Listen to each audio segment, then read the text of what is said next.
Welcome to another program in our series, Free Thinking Forum. I'm Bill Weir, the host and producer, and it's a delight to have with me today my friend, Senator Jim Carlson. Thank you, Bill. And welcome to the show. Jim, you serve on a lot of Senate committees. What are they? Yes, you do. The ones that I like the best, I've stayed on for a long time. I'm on Transportation Public Safety. I'm on Health and Human Services Finance. I'm on the Commerce Committee. I'm on the Elections Committee. And I'm on the State Departments and Veterans Committee, in which I serve as Vice Chair. Great. Well, you've got a lot. We have to cover a lot of ground here. Yeah, sure. Sometimes legislators respond that they do not serve on that committee when a constituent asks, what is the significance of serving on a committee? Well, usually what happens is you go into great detail in studying what happens in that committee.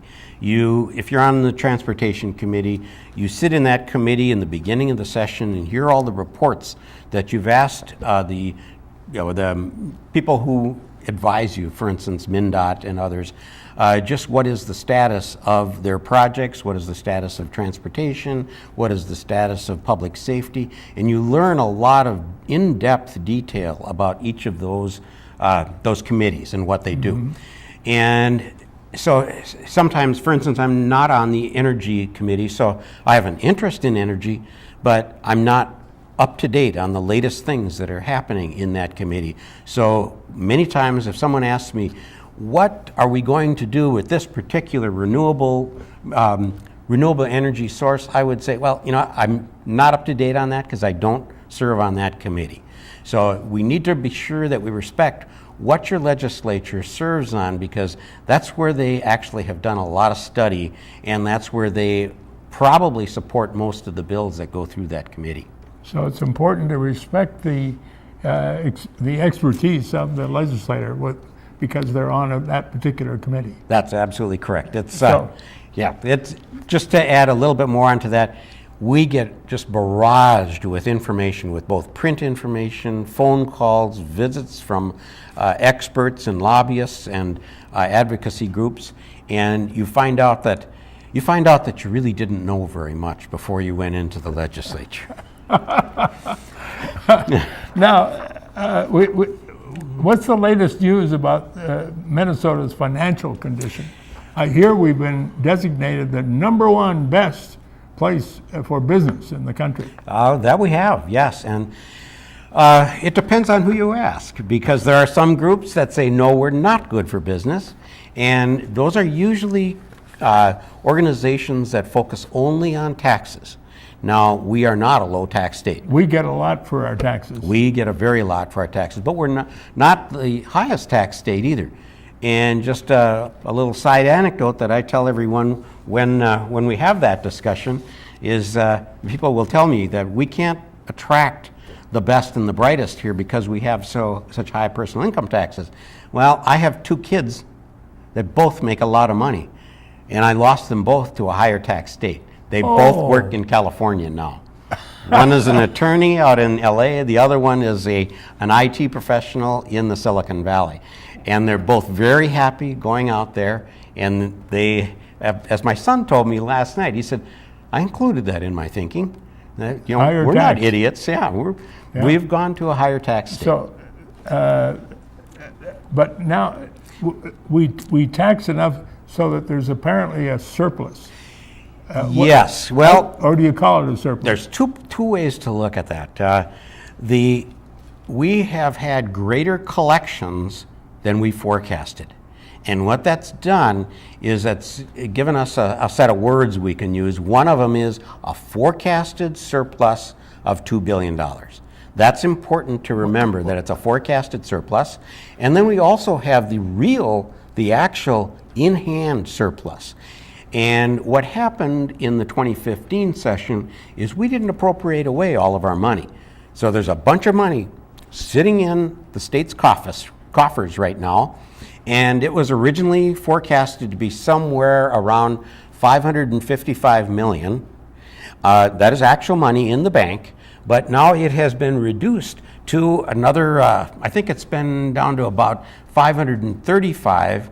And what that came from is there were more tax refunds than the government anticipated.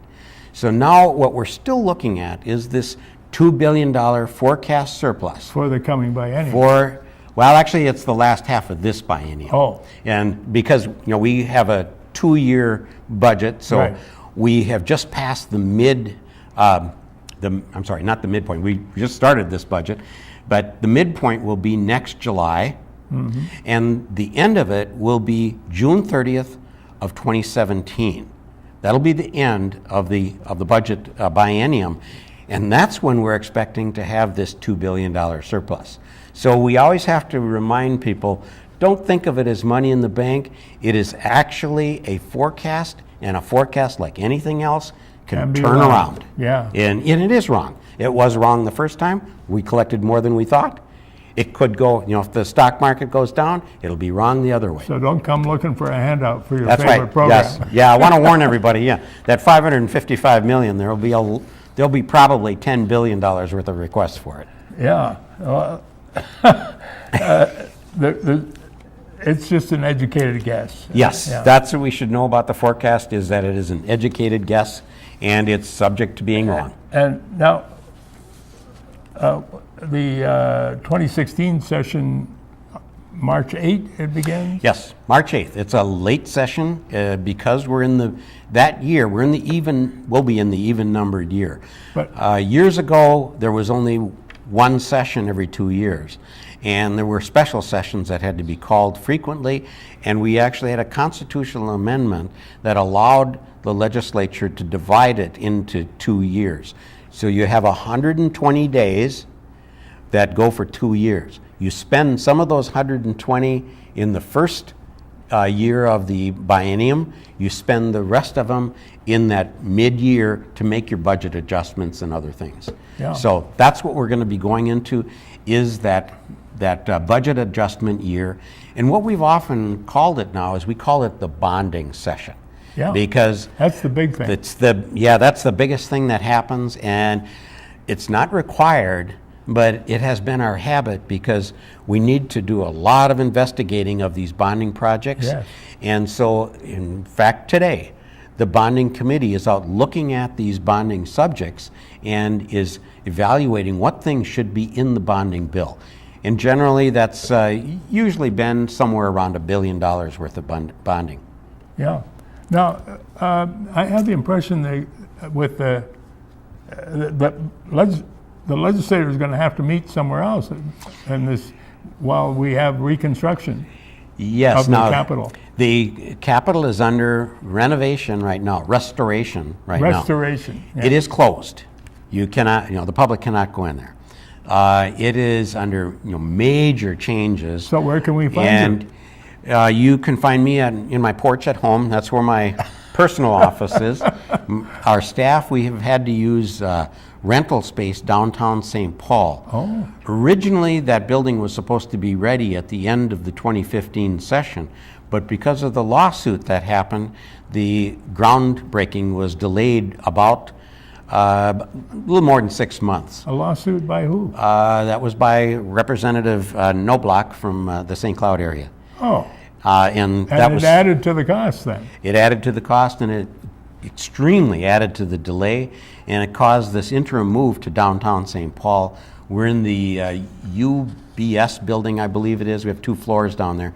It's full of staff and full of our records and things. But now the new building is supposed to be ready by the 2016 session, and it's going to happen in stages. Wow. The staff is going to be moved over there the second week of January, and the schedule today is that it will be turned over on the third week of January. And when we turn it over, there are 3 big conference rooms. One of them is a great big one, and the other 2 are smaller. And what's going to happen is that we are going to be meeting in one of those larger conference rooms as the Senate chamber. So you do have a place to meet. We have a place to meet, but there's still work that needs to be done on it, and it costs money to put in all the voting systems and everything like that. Yeah. Now, the House they did not want to move. They wanted to stay in the capital. So as soon as they were done in 2015, the restoration people came in there and ripped out their desks and started putting up all sorts of scaffolding and everything. And they've worked on that particular room first. And I don't know if they're going to make it. They say they will, and then then the house will be able to operate out of there. But so you guys have a place to meet. We do. Each of you. Yes, but I want to say that the house will not have any running water or bathrooms in the Capitol. Oh, are there going to be porta potties? There's going to be porta potties, and at this point, they're supposed to be outside. So now, in March, things start to warm up, so it's not as bad as this last year. But that is something that still has to be worked out. And we can thank that lawsuit for we could, yes, for the inconvenience. Yeah. Now, what are your priority issues of bills for the 2016 session?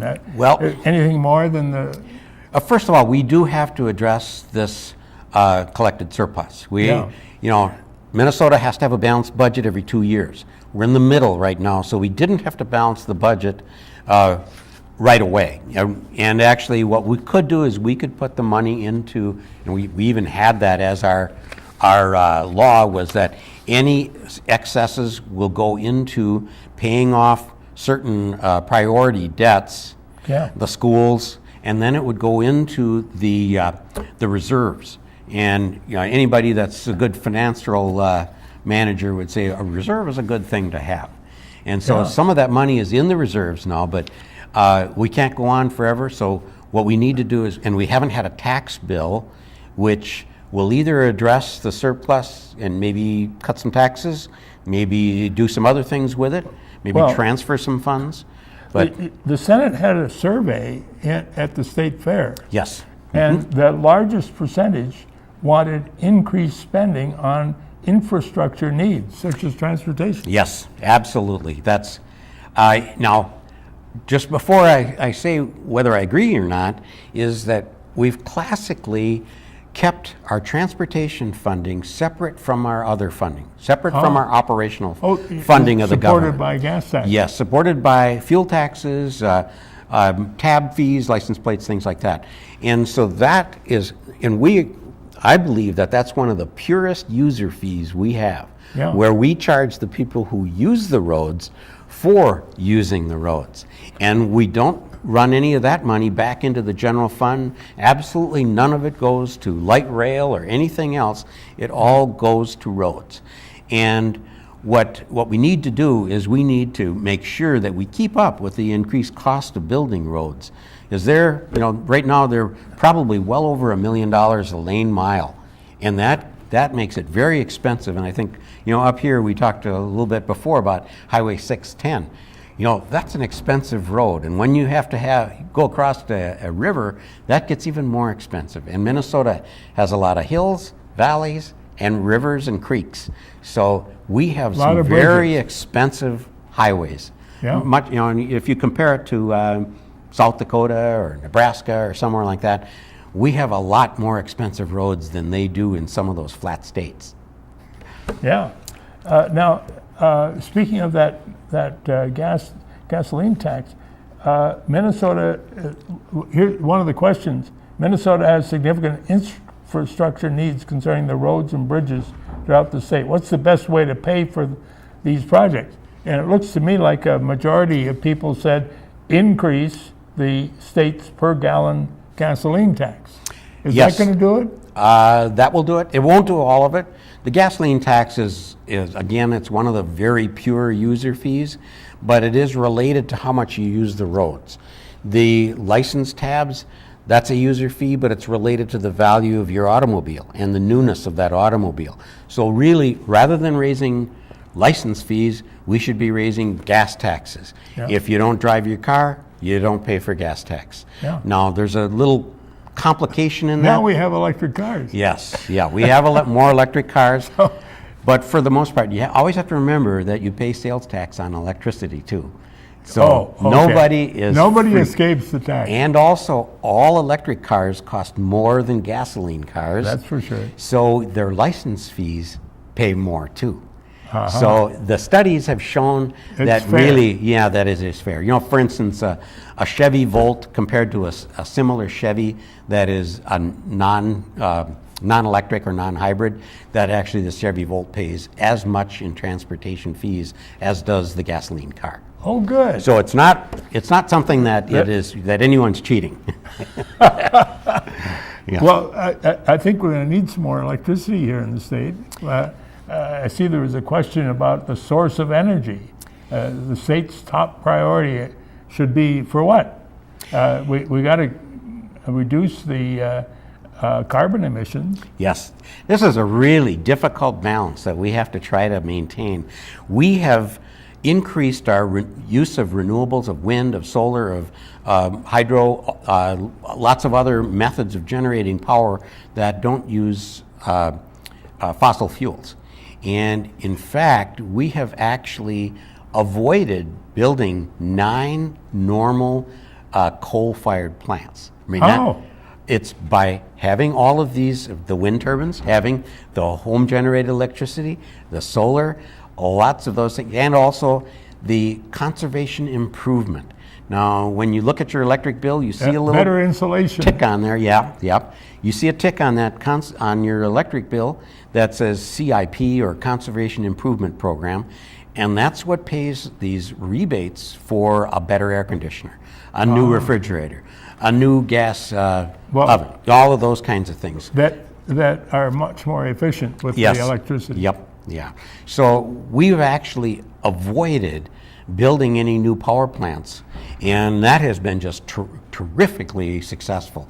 Plus, some of us would even see I have Dakota Electric, which is a cooperative in Dakota County, and we get little coupons in our electric bill that we can go over to Home Depot, Menards, and turn those coupons in for compact fluorescents or for LEDs.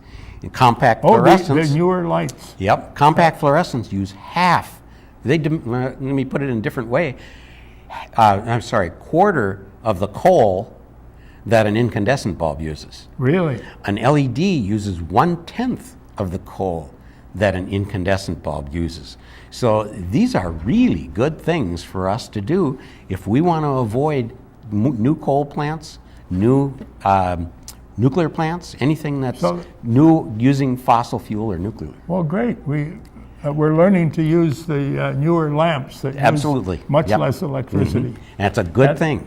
And in the survey at the state fair, it looks like wind and solar were favored by over 60% of the people. Yeah, that was a little bit of a surprise to me that people were that fond of it.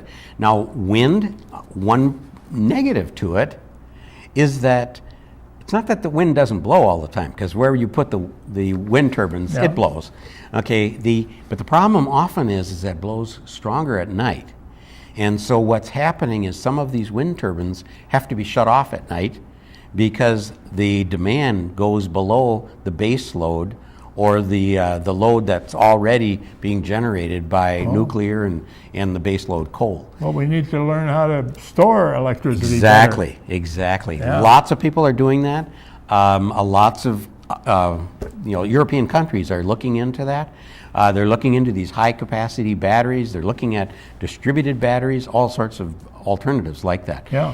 And there's something called a peak time. Most people understand that, that in the morning when you wake up, you turn on the coffee maker, you turn on the shower, you do all of that, and that drives up your electricity for that hour that you're getting ready to go to work. And the same thing happens at home. You come home, you flip on the TV, you flip on the oven, all of those things, and those are little peaks that appear in the demand curve of electricity. So that makes electricity more expensive. More expensive, plus you have to have enough power plants or enough generating capacity to manage that peak. Well, isn't there a way we can reduce the peaks by telling the...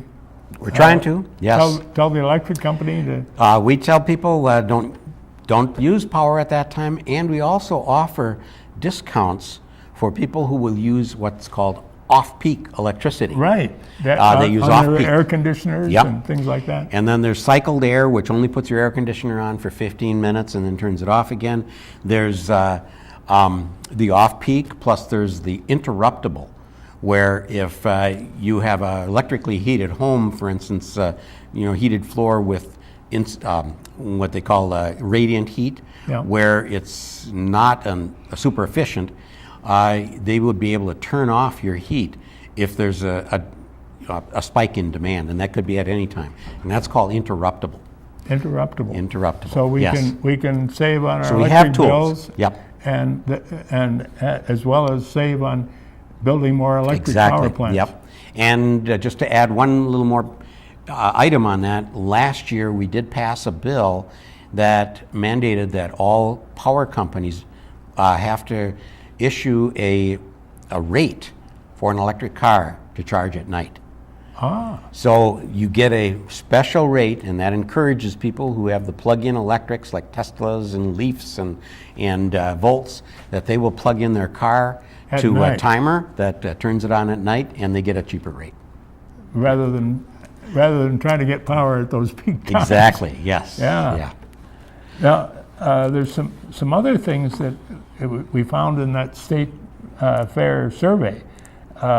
Should eligible residents automatically be registered to vote when they apply for or renew a driver's license, unless they say no, Yeah. unless they decline? Now, over 70% said yes. That's right. Yeah, that's very popular going around the country.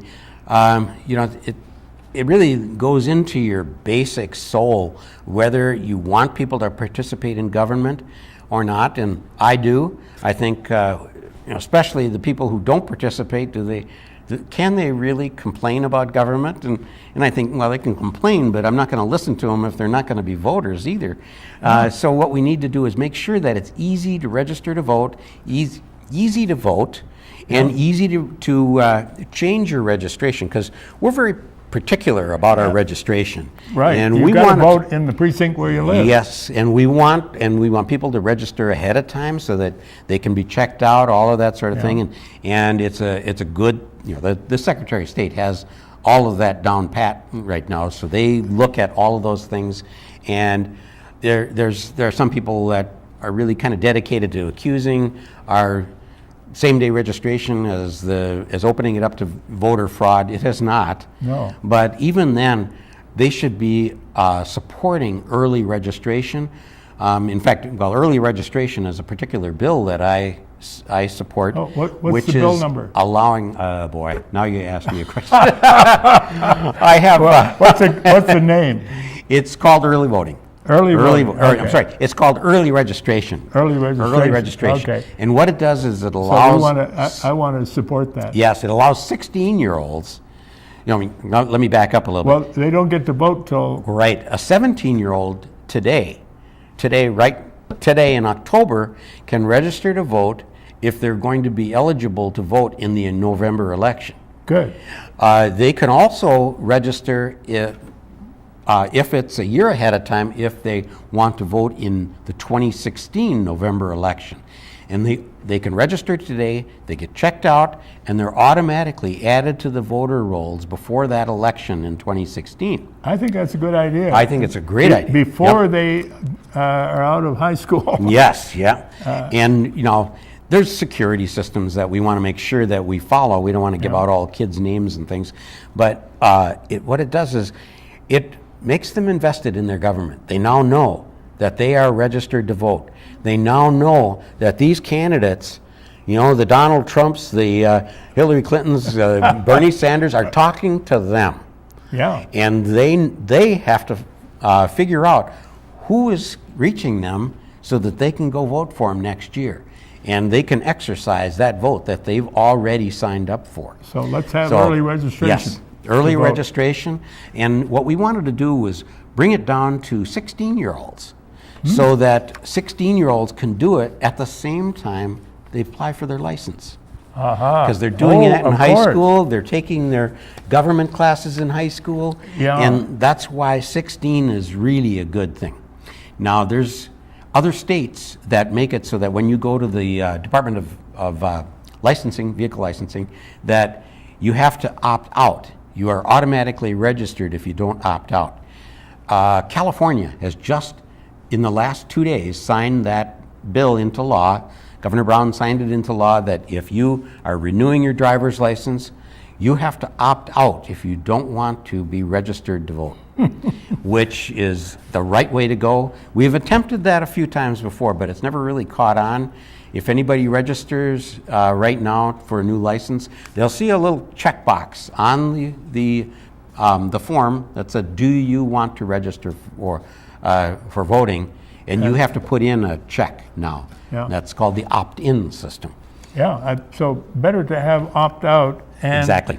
and get them registered to vote when they get their driver's Right, license. yeah. And now there are some people that fight this saying, "Oh, okay, Carlson, you're a Democrat and all you want is these young Democrats to vote." Well, there's another side to that. Oh, yeah, And that is that there are more unregistered young Republicans than there are unregistered young Democrats. Oh, so Republicans ought to support this too? They should. In the House, the Minnesota House, Dean Erdahl, a Republican representative from north of town, he's the one that's sponsoring it in the House. And he knows that survey is real. He and I have talked about it. He said, that is true. I just have to convince my compatriots that this is something they need to vote for. Get him to co-sponsor. Oh, he is co-sponsor, yes. Oh, good. He's brought it through. So. We've got less than 3 minutes Oh my left. gosh, So, fast. as an engineer, how does your background affect your service in the Senate? You're a graduate of Dunwoody with Machine design yeah. and then mechanical engineering at the University of Minnesota. Yeah. And I'm a registered professional engineer. And you worked for a number of good companies. I worked for Ecolab and then I retired from 3M. Yeah. So yes, and I worked on capital equipment, a lot of capital equipment to manufacture 3M's products. And one of the things that it tells me is that investment up front, that's what made 3M very successful, is when they come up with a new product, they invest as quickly as possible in it and make sure that this product can be manufactured cheaply. 3M, just like Minnesota, has a high cost of their products. Yeah. And so what they do is they move as fast as they can to get in there and get in early and lock out all the competition. Now, that's what I have done. That's how we got Scotch tape, isn't it? Sure, yeah, and Post-it notes and all sorts of other things. And now my grandson is working at 3M on 3D printing. Oh, really? Oh, yes. They're getting in early. Yep, they get in early. But what it also does is it allows me to critique some of these things like generation of power, renewables. We had a fight one time in one of my commerce committees where people were trying to say that ground source heat pumps are renewable energy. Well, they're not. The person didn't understand that energy does not come from the sun and go into the ground and right into the heat pump. Yeah. It comes from the earth, and it actually comes from the core of the earth, and it comes up to the heat pump field. Yeah. So, I had to explain that. That molten exactly. ball in the middle of the earth. Yeah.